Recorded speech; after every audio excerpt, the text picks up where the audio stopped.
your diet is healthy? Guess again, because millions of Americans are missing out on key nutrients each and every day. In fact, some people say 9 out of 10 Americans aren't getting the key nutrients that they need.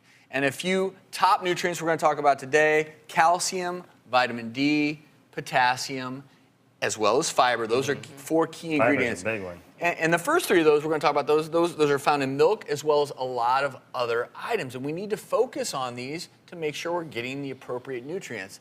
And we actually have a food wheel that we're going to go through. But Jim, let's talk about it's more than just adults. Else. It's kids too. A lot of us just aren't getting these key essential nutrients that you could be getting in milk, and that's one of the reasons why I love it. It's kind of a nice little package. It's got a lot of stuff in it. It can be it's a little meal on the go if you want.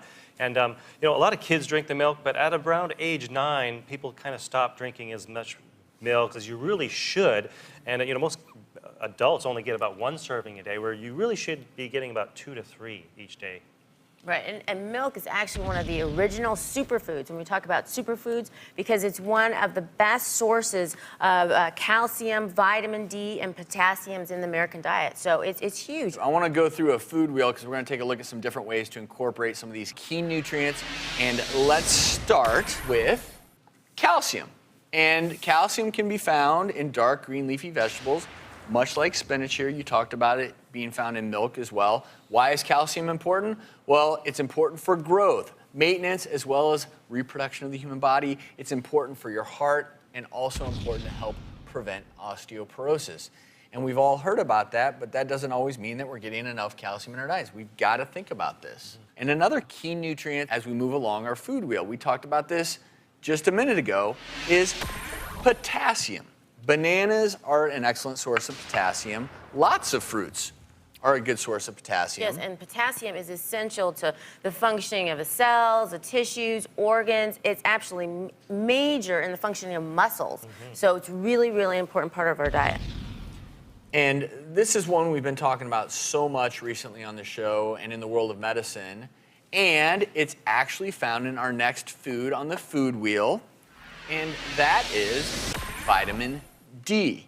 We're finding more and more people are deficient in vitamin D. Gotta get your vitamin D. That's why we talk about getting your sunshine, eating your salmon, because it's so important. You know, we used to think of vitamin D as just mainly good for your bones, because we know it helps your body absorb more calcium, and they work together to build strong bones and teeth. But recent research, we're really seeing it's way beyond that. It's good for your immune system. The big problem is 7 out of 10 Americans don't get enough vitamin D. I know you do, because you get all that sunshine, but you know, most people don't. So like I said earlier, you know, 2 to 3 servings a day will get all that into you.